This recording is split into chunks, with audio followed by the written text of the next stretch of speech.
I'm so excited to finish this very basic game, Fruit Smasher, and welcome to Fruit Smasher game part 8.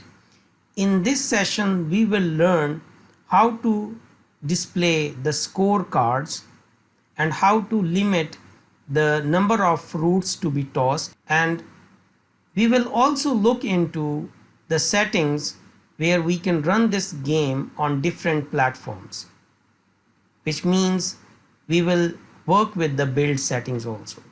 Let's open Unity and work on this task. So first of all, we will be creating a new scene again, and this scene is going to display the scorecard. And in this scorecard, we will be displaying how many fruits were tossed in the air and how many fruits we smashed. So a report will be generated in the end. So in order to do this, we will go to the file menu and select the new scene. We will be going with the default selection. Click create. Now save this scene in the scenes folder. Click on this save button and it will ask you to give the name of the scene and the location. So the location is going to be scenes folder and the name of the scene is scorecard. Hit save button.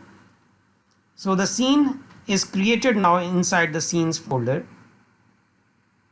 and the scene name is scorecard, and make sure that this scene is active. Right now you can see in the title menu scorecard scene is active, so you can double click even to activate this scorecard if it is not active. Now we are in the scorecard scene. Here we need to add a canvas as usual, so we will be right clicking in the hierarchy window, UI, add a canvas. So make sure the canvas is set, the UI scale mode is set to scale with screen size. Now inside this canvas we will be adding two text fields and a button to restart this game. So I'll right click here over the canvas selection, go to the UI option and select text. So one text field has been added. So similarly I'll be repeating to add one more text field over here. Right click over the canvas, go to UI and select text, and last we will be adding a button also. So right click over the canvas, UI, and select this time button from the option menu. So we have two text fields added and a button. So let's rearrange them now, selecting the first text field. So we can move it slight up, as you can see. The next text field also select and move it up, as you can see. It's up to you wherever you want to place it in the scene. Now we need to change the names of these text fields. So click and you can change the name over here, or right click, select the rename option. So the name of this text field is going to be fruit tossed. Name is changed. Similarly we will change the next text field name also, which is going to be fruits smashed. Change this button text also, and the button name will be the same, or if you are interested to change, you can change it. So we can call it here restart this game, and the text on this button is going to be restart. Make sure to make it bold and change the font size to 16, and repeat the same properties of changing the font style and font size with the text field also. Select You can keep the shift key pressed and select both text fields, and at a time you can change their properties. So I'm going to make it bold and font size is going to be 16 here. Well, that's it for now. We can save this now. So we are done with the canvas and the graphical user interface, and this has been modified inside the scorecard field. Now we need to work the logic part. To work with the logic of this game, we need to create one more script. So before creating the script, we need to add this scene in the build settings. So we will go to the file and click on this build settings.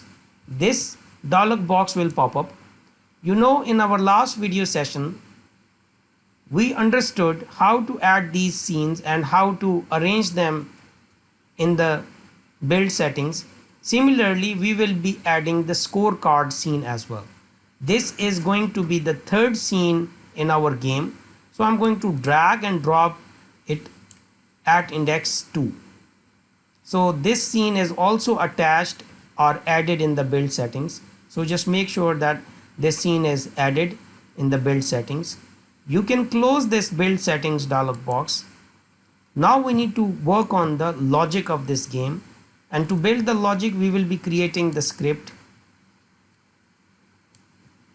Now I'll be right clicking inside the scripts folder and click on this C# script, and the name of this script is scorecard. Press enter to register this name. Now open this script and make some changes. First of all, we will be adding some imports. So couple of imports are required here using Unity Engine .ui, and another import which is required over here is the scene management using Unity Engine .scene management. These two imports are required here. We will be declaring some objects over here to refer to those two text fields and button click event. So I'm going to make it public text fruit tossed public text. By the way, in order to give a logical name, it's a very good practice that you should give the same name, like txt fruit tossed. So this gives an impression that this is a text field. Now txt fruit smashed. So we have reference of these two text fields. Now we need to display the current value of number of fruit tossed and number of fruit smashed, which is available in game manager script. So in the update function here, we will be writing these couple of statements. Text fruit smashed dot text is equal to fruit smashed colon plus game manager dot smashed fruits. This is going to display the number of fruits smashed, and similarly text fruit tossed dot text is equal to fruit tossed colon plus game manager dot fruit tossed fruits, and with semicolon save this script. Now as you remember, in our Unity we have two text fields over here, and we need to, when we click on this restart button, we want to go back to the first scene, which is play game. we will be creating a function over here which will be called when the button is pressed. Call this function when the restart button is pressed. So we can call it here public void btn restart. So this method will be called, which is going to restart our game when we click on this restart button. And the simple logic is we can call scene manager dot load scene. So scene manager dot load scene, and which scene we want to load this time? We want to load the first scene, which is going to be play game. Let's confirm the name of this scene. So if I go to the scenes window, play game, that's the scene name. So we will be calling this scene play game. Make sure that you are writing the correct spelling. So this scene will be loaded. Save this script. Now one more thing here. When this scorecard will be displayed, so again we need to build a logic over here. The simple logic could be, if you see, throw fruits, we are tossing these fruits in the air. Now when the count reaches to, say for instance 40 or 50 number of fruits are tossed in the air, then we want to stop this game. So what we can do, we can simply here inside the infinite loop, we can check this. We can check how many fruits are tossed. We can use an if condition. If game manager dot tossed fruits is equal to 50, when 50 number of fruits are tossed in the air, then our game should stop. Now how to stop this game? Simply change the scene. So we can call it here scene manager. See, I cannot see the scene manager option. This is because we have not added the library. So we will go on top and we will give the reference to the library, which is using Unity engine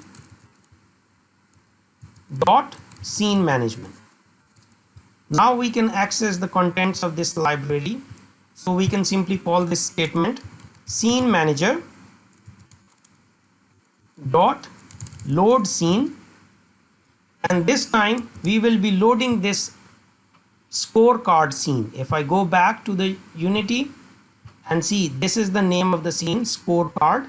So let's check the name. The name is scorecard. So we will be calling this scene now, or we will be activating this scene scorecard and with semicolon. So once we toss 50 fruits in the air, then the game is going to stop. You can build this logic, or you can go with the timings also, that this game should run for 5 minutes or 10 minutes and then it should stop. It's up to you. So let me just save this. Couple of fixes required over here. As you can see, new text field is shown. Instead we want to display some useful contents here in this scorecard scene. So select this fruit tossed and change this text to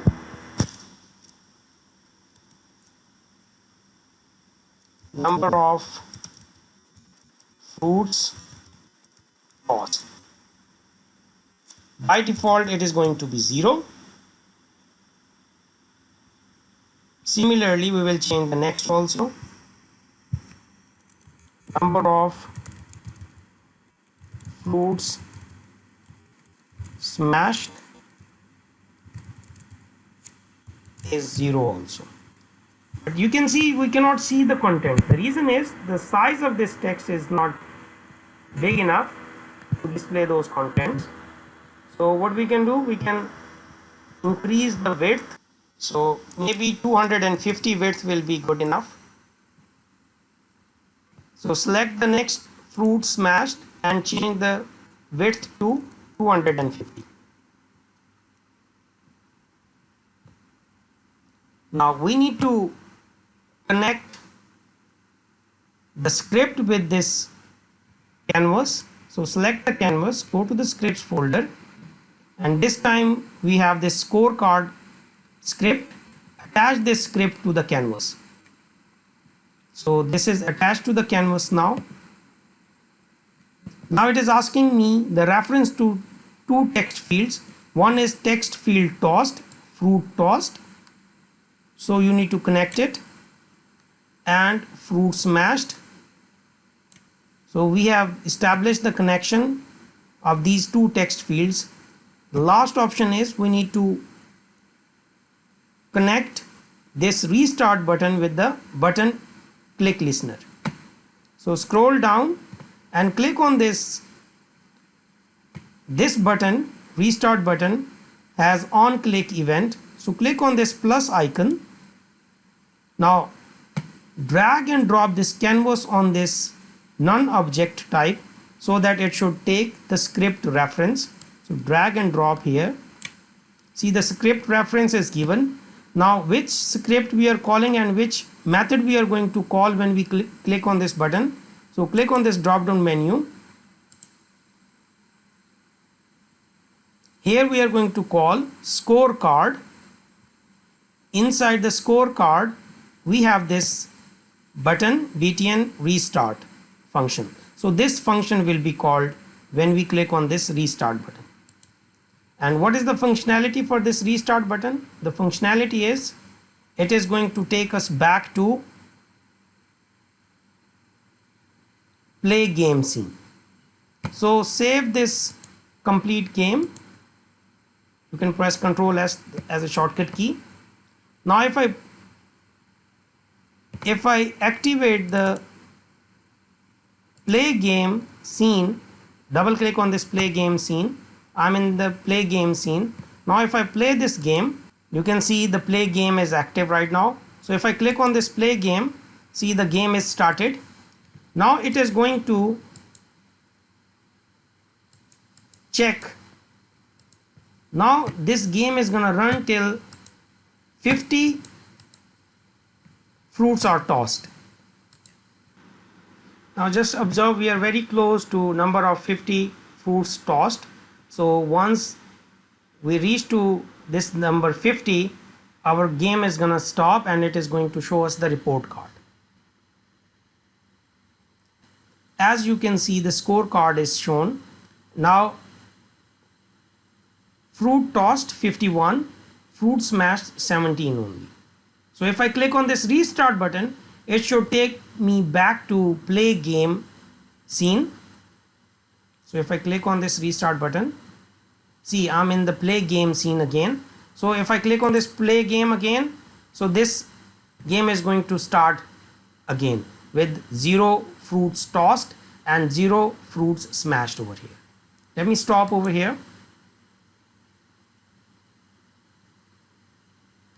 So if you want to change the background of this play game, so double click on this play game scene. So you have activated this play game scene.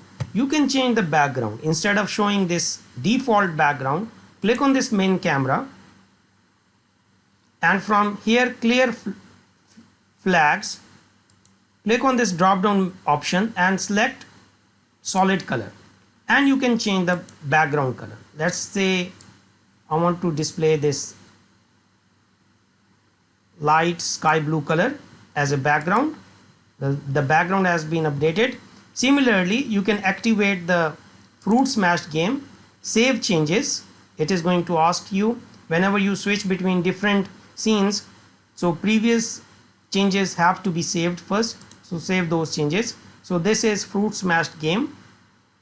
Click on this main camera and change the background color. Suppose I want this lemonade color. Instead of sky box, select solid color.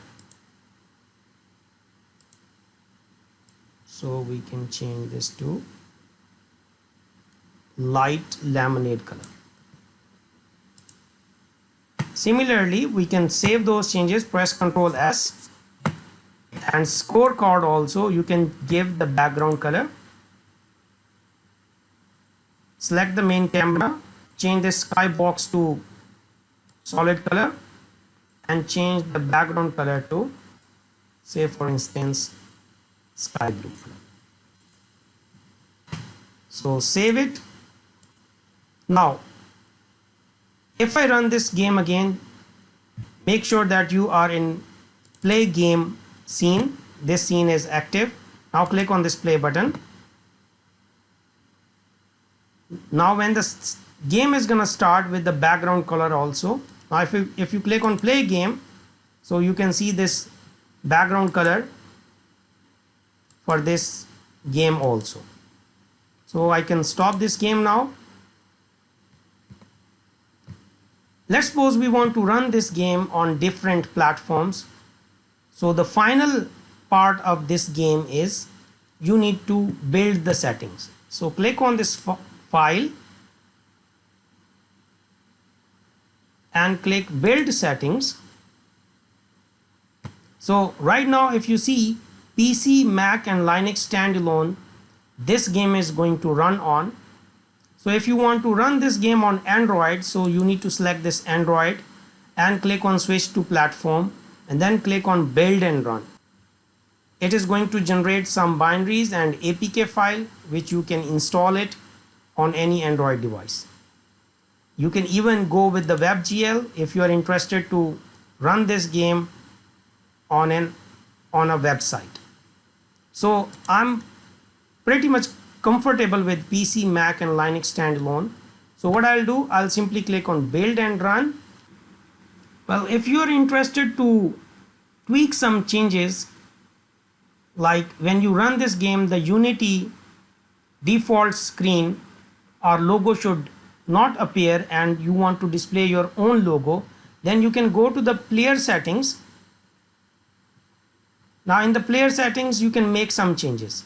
Make sure that player option is selected and you can check these icons which you want to display over here. You can change the icons, you can tweak some changes in the resolution and presentation. If you want to display any splash screen, that you can also do. So from here you can change, you can adjust the draw mode. You can display some logos if you want. The logos you can work with.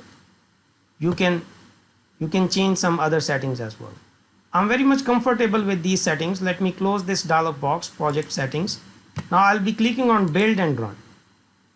It is going to ask me where you want to save this project. You can create a new folder and we can call this folder name final game. So select this folder. So it is going to generate some files and even the executables also, which can run on standalone PC. So once this process is over, it will take some time. I'll take you to that place where we created this final game folder and I'll show you the executable file.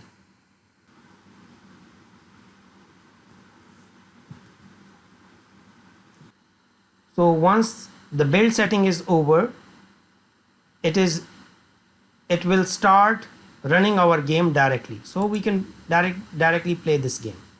So if I click on this play button, and it's in a full screen also.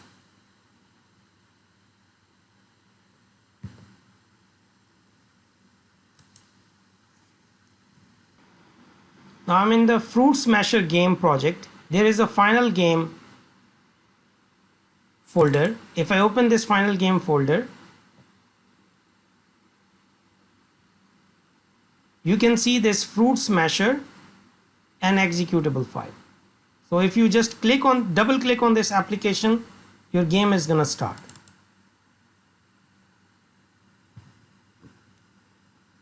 As you can see on the screen.